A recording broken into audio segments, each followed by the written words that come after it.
হর হর মহাদেব। কেমন আছেন সবাই? আগের ভিডিওতে দেখিয়েছিলাম যে আমি পুরী এসেছিলাম আর বলেছিলাম সন্ধেবেলা যখন মন্দিরে যাব তখন দেখাবো। তো আমি এখন যাচ্ছি মন্দিরে আর আমরা চলে এসেছি সবাই মিলে মন্দির। অনেক দিন পর মন্দিরটা দেখলাম, চলো তোমাদের সামনে দিয়ে দেখাই। আর আমরা যেদিন পুজো দিতে গেছিলাম সেদিন ছিল দোল, আর সেই কারণে প্রচুর লাইন ছিল। তাই আমি পুজো দিইনি, আমি পরের দিন সকালে এসেছিলাম পুজো দিতে। তাই আমি চলে গেছিলাম সমুদ্রের পাড়ে।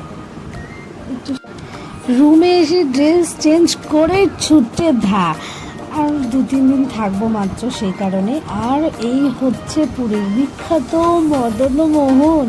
তো আমিও নিয়ে নিয়েছিলাম মদনমোহন। সুন্দর ছিল খেতে, বাট আমার অত মিষ্টি খেতে ভালো লাগে না। মদনমোহন ইটস ওকে, বাট পুরীর ইমোশন হচ্ছে ছানা পোড়া, সেটাই আমি খুঁজছিলাম। তো খুঁজতে খুঁজতে লাস্টে পেয়ে গেছি ছানা পোড়া।